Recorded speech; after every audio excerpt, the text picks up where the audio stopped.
किसी भी प्रॉब्लम को पूरी तरह से खत्म करने के लिए उसकी जड़ में जाना पड़ता है। और अलार्म बजने के बाद भी सुबह जल्दी ना उठ पाने की प्रॉब्लम की जड़ को पहचानने के लिए आपको एक उदाहरण को समझना बहुत जरूरी है। मान लो आप डेली 8 बजे उठते हो और एक दिन आप में जोश आ गया और आपने सोचा कि कल चाहे कुछ भी हो जाए मैं 4 बजे उठ के ही मानूंगा। अब देखो मजे की बात, आपने एक अलार्म 3:55 पे लगा लिया, दूसरा 4 बजे और तीसरा अलार्म 4:10 पे लगा लिया और सोचा कि 3 अलार्म लगाऊंगा तो जग तो जाऊंगा ही। अब सुबह क्या हुआ? अगर आप 4 बजे नहीं उठ पाए तो फिर तो कुछ कहानी है नहीं बताने वाली, क्योंकि जो भी होगा अब तो कल सुबह ही होगा। फिर से आप यही सोचोगे कि कल से पक्का उठूंगा। और अगर आप 4 बजे उठ गए तो बिल्कुल ध्यान से सुनना आपके साथ क्या हो सकता है। आप 4 बजे उठे, एक दिन उठे, 2 दिन उठे, 3 दिन उठे। 3 दिन के बाद क्या हुआ कि आपकी नींद आगे कैरी होने लग गई। कैरी करने का मतलब है कि आपकी बॉडी जितनी नींद पहले लिया करती थी आपको उतनी नहीं मिल पा रही। तो फिर आप क्या करोगे? सबसे सिंपल तरीका पकड़ोगे, दिन में सोना चालू कर दोगे। आपने दिन में 2-2 घंटे सोना चालू कर दिया। आपने सुबह जल्दी उठने की एक अच्छी आदत पकड़ी थी, लेकिन उसके साथ साथ दिन में बहुत ज्यादा सोने की एक गंदी आदत भी मुफ्त में मिल गई।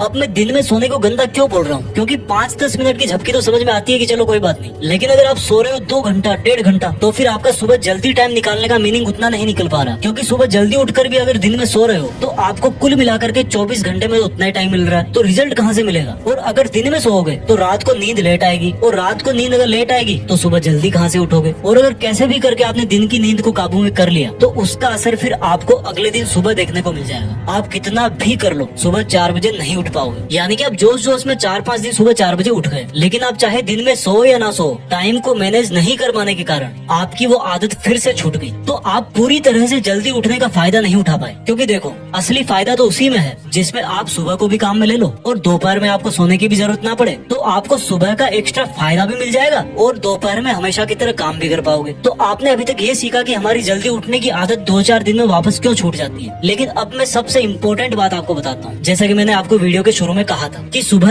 किस टाइम उठना चाहिए और हमें किस तरह से अपने आप को मैनेज करना है, मोटिवेटेड रहना है, जिससे आप पूरी जिंदगी भर उसी टाइम पर उठ पाओ। तो देखो, उठना कितनी बजे चाहिए? आपने कई जगह सुना होगा कि ब्रह्म मुहूर्त में उठना चाहिए, लेकिन हर कोई इसके बारे में नहीं जानता। तो मैं आपको सबसे बेस्ट तरीका बता रहा हूँ कि रात को अंधेरा रहता है और जैसे ही सुबह सनराइज होता है, सूरज उग जाता है, पूरा उजाला हो जाता है। तो अब रात के अंधेरे का और दिन के उजाले का जो बीच का टाइम है ना, जिसको आप ना तो रात बोल सकते हैं ना ही दिन बोल सकते हो, यानी कि जो टाइम इन दोनों के बीच का होता है उसको मॉर्निंग ट्विलाइट बोलते हैं। उसके फर्स्ट हाफ में आपको उठना है। अभी मैं आपको एग्जाम्पल के साथ बताऊंगा इसको। तो ये जो ट्विलाइट के फर्स्ट हाफ का टाइम है ना, इसमें आपका ब्रह्म मुहूर्त भी कवर हो जाता है। ये ना तो बहुत ज्यादा जल्दी है कि आपको फिर से दिन में सोने की जरूरत पड़े, और ना ही ऐसा टाइम है कि कोई आपको ये बोले कि भाई आप लेट उठ रहे हो। क्योंकि मैं प्रैक्टिकली बता रहा हूँ, आप 2:30 बजे उठो, 3 बजे उठो, आपकी मर्जी है, लेकिन फिर दिन में आपको सोने में टाइम वेस्ट करना ही पड़ेगा और सारे दिन सुस्त घूमते रहोगे। और लेट उठोगे तो दुनिया वाले आपको वैसे ही सुस्त बोल देंगे। तो ये ट्विलाइट का ऐसा टाइम होता है जब पक्षी जगना चालू हो जाते हैं। आपको कोयल की आवाज सुनाई देगी, चिड़िया की आवाज सुनाई देगी। अगर आप लकी है, ऐसे माहौल में रहते हो, तो रात का अंधेरा धीरे धीरे गायब होने लगता है और सूरज भी अपना तैयार व्यार हो रहा होता है कि भाई आज तो आकाश में चल के एकदम मचा देंगे। तो जब सूरज तैयार हो रहा होता है ना, उसी टाइम पर आपको तैयार होना है। यानी कि जिस टाइम सूरज की पहली किरण आपके ऊपर गिरे, वो बहुत ही प्यारा और वंडरफुल एक्सपीरियंस है। उस टाइम तक आप नहा धोकर जो भी आप डेली पूजा पाठ, योगा, वर्कआउट करते हो, वो सब करके आपको सूरज का वेलकम करने को तैयार रहना है। आपके घर में जब कोई मेहमान आता है तो आप क्या सोते रहते हो? या कभी ऐसा होता है कि आप बिना नहाए धोए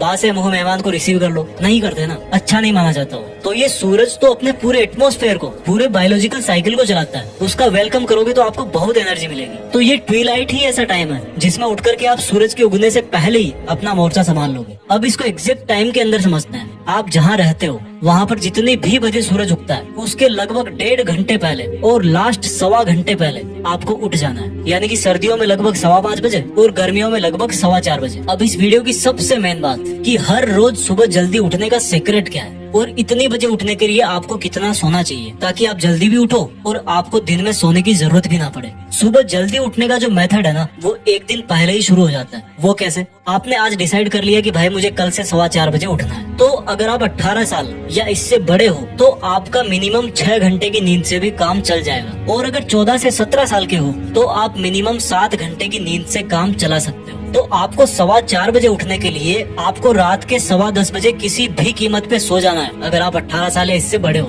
और आपको रात के 9:15 बजे सो जाना है अगर आप 14 से 17 साल के हो। लेकिन ये ध्यान रखना कि आपका 9:15 या 10:15 बजे सोने का जो मकसद है ना, वो केवल यही है कि आपको भाई सुबह 4:15 बजे उठना है और फिर दिन में नहीं सोना। अब देखो, आपकी एज ग्रुप के हिसाब से नींद पूरी हो गई, लेकिन जब आपका सुबह अलार्म बजेगा तो मुझसे लिखवा के ले लो कि आप इतनी आसानी से उठने वाले हो नहीं यार, मुझे पता है। और वो टाइम ऐसा होता है जब कोई मोटिवेशन भी किसी काम का नहीं होता, क्योंकि मोटिवेशन भी तभी काम करेगा जब आप उसको सुनोगे, और सुनने के लिए भी उठना जरूरी है। तो आपको करना क्या है, थोड़ा सा खुद को कष्ट देना है। वो कैसे? जब भी आपकी आधी रात को या उसके बाद में आँख खुले तो आपको पानी पीना है, नॉर्मल से थोड़ा ज्यादा। कुछ दिन आपको ऐसा करना ही पड़ेगा। इससे क्या होगा कि आपको लगभग उस टाइम के आसपास जोर से बाथरूम लगेगी जिसके आसपास आपको उठना है, और ये ऐसा प्रेशर है जो आपको बिस्तर से उठने के लिए मजबूर करेगा ही करेगा। और जब आपकी आँख खुले तो सबसे पहले आप अपने कमरे की लाइट को ऑन कर दो और खिड़की दरवाजे खोल दो, फिर उसको बंद नहीं करना। दूसरा काम ये करना है कि जब आप बाथरूम जाओ उसके पहले अपना बेड भी फोल्ड करो यार, नहीं तो वापस आके उसी में दुबक जाओगे। ये सब आप करोगे नहीं, आपको खुद को पकड़ के करवाना है कि भाई तू जिस मॉर्निंग सुपर पावर का इनाम लेने के लिए रात को जल्दी सो गया था ना, उस इनाम को, उस एनर्जी को लेने के लिए अब उठ जा। अब बताता हूँ दूसरा साइकोलॉजिकल तरीका। दोस्तों, जिस दिन आपको सुबह कोई बड़ा काम करना होता है ना, जैसे मान लो कोई फ्लाइट पकड़नी है या कोई एग्जाम देने जाना है, तो उस दिन आप बड़े ही आराम से उठ जाते हो। उसका रीजन यही है कि रात को सोते टाइम आप अपने दिमाग को ये समझाने में सफल रहते हो कि भाई कल उठना ही है। और जब ऐसा रात को ही सोच लेते हो कि यार अगर कल की सुबह नहीं उठा ना तो पापा के डंडे वंडे लग सकते हैं, कल उठना ही है, तो वो चीज आपके सबकॉन्शियस माइंड में जगह बना लेती है और आपके अंदर ही ऐसे बदलाव हो जाते हैं कि आप उठने लगते हो। आप अपना सुबह उठने का कोई एक स्ट्रॉन्ग रीजन बनाओ और फिर वही एक स्ट्रॉन्ग रीजन आपको हमेशा सुबह आराम से जगा देगा। कुछ दिन के बाद में आप अलार्म से जल्दी उठकर बोलोगे कि भाई आज तो बजा क्यों नहीं। तीसरा तरीका बताता हूँ उठने के लिए। आप सब गाने सुनते हो, ऐसा कौन सा गाना है जो आपको किसी की याद दिलाता है या आपको इमोशनली हिट करता है? मुझे ये नहीं पता कि किसी ने इस पे रिसर्च किया है कि नहीं, लेकिन कई बार कुछ सॉन्ग्स ऐसे होते हैं जो आपके माइंड पर असर डालते हैं, आपका ध्यान खींचते हैं। मुझे याद है बचपन में एक मंदिर था मेरे बगल में, उसमें जो भजन बजते थे ना, वो मुझे अब भी सुबह जगा देते हैं। अब ये आपको चेक करना है कि आप पे ये टेक्निक काम करती कि नहीं करती, क्योंकि ये मेरा पर्सनल एक्सपीरियंस है। तो दोस्तों, आपको समझ में आ गया होगा कि आपकी सुबह जल्दी उठने की आदत तभी सही मानी जाएगी जब आपको दिन में सोने की आदत ना पड़े। इससे क्या होगा कि आप सुबह की एनर्जी प्लस दिन वाला टाइम